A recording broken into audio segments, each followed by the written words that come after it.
আলহামদুলিল্লাহ, এই হচ্ছে সাজেকের ওয়েদার। এই ওয়েদারটা আমি খুঁজতেছিলাম। সুবহানাল্লাহ, আলহামদুলিল্লাহ। সবসময় এরকম মেঘ পাওয়া যায় না।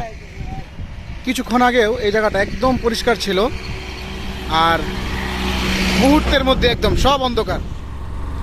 আমরা গতকালকে আসছি, আজকে দ্বিতীয় দিন, কালকেও হয়তো বা থাকবো সাজেকে, তারপর রওনা হয়ে যাব ইনশাল্লাহ। চারপাশে একদম অন্ধকার হয়ে আছে। আমি গতবার যখন আবু বকরকে নিয়ে আসছিলাম, তার কপালটা আসলে খারাপ ছিল।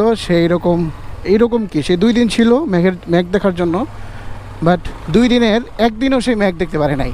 মানে একদিনও মেঘ ছিল না সাজেকে, একদম কড়া রোদ ছিল, ঠাড়া পড়া রোদ।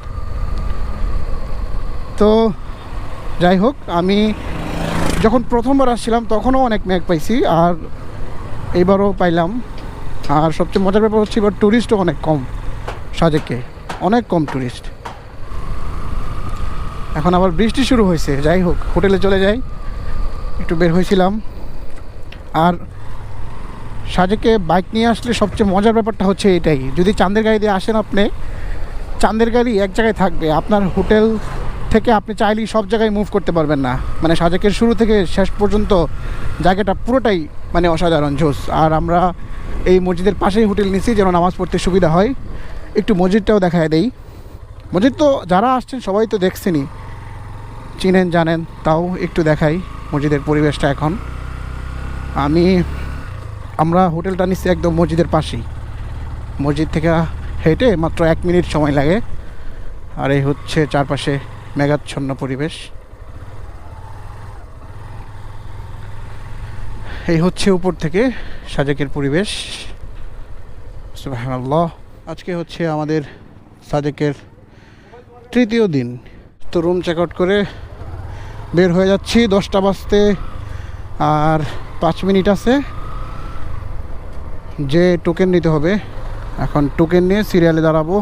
আর আজকে হয়তোবা তেমন কোনো ভিডিও করা হবে না, যাইতে আমাদের 10টা-11টা বাজতে পারে রাত।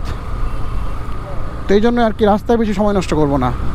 সাজেক ভ্যালি সর্বদাই আমার কাছে প্রিয় একটি জায়গা, পছন্দের একটি জায়গা। তো সাজেক থেকে বের হয়ে যাচ্ছি। এখন একটু রাইডিংয়ে মনোযোগ হতে হবে, যেহেতু ঢালু রাস্তায় আছি।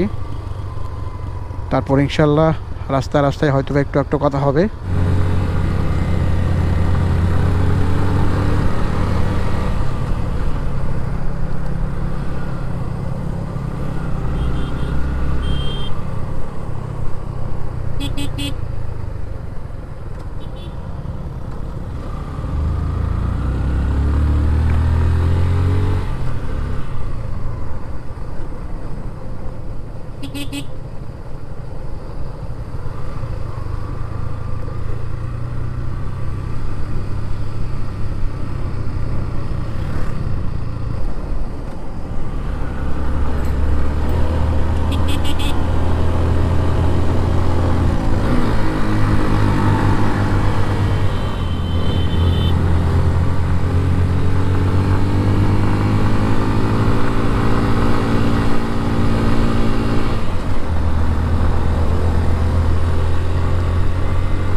অনেকেই বলে যে সাজেক এখন গুলিস্তান হয়ে গেছে। আসলে আপনাকে সঠিক সময় খুঁজে বের করতে হবে। মানে কখন গেলে আপনি একটু রিল্যাক্সে থাকতে পারবেন, মানুষজন কম থাকবে, সেই সময়টাকে আপনাকে একটু খুঁজে বের করতে হবে।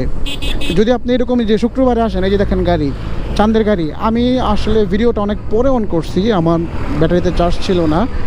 পিছনে মিনিমাম 100 গাড়ি গেছে। শুক্র শনিবার আসেন, তাহলে তো আপনার কাছে সাজেক গুলিস্তান মনেই হবে, স্বাভাবিক ব্যাপার এটা। গতকালকে আনারস খাইছিলাম, পাহাড়ি আনারস, সেই মিষ্টি। এখন যাওয়ার সময় ভাবলাম একটু কিনে নেই। এই মনে কিনতেছে লটকন।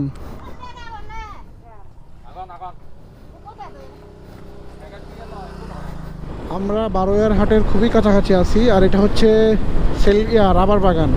মাঝখান দিয়ে যে রোডটা গেছে সেটাকে বলে সেলফি রোড। অনেকেই এদিক দিয়ে যায়, রাস্তাটা খুব সুন্দর। প্রচুর বৃষ্টি হয়েছে, আমরা বৃষ্টিতে একটা জায়গায় দাঁড়াইছিলাম। সামনে হয়তো বা আবারও বৃষ্টি হবে, কারণ আকাশ অনেক মেঘলা। আল্লাহ জানে আজকে কপালে কী আছে। খবরে দেখলাম অনেক বৃষ্টি হবে।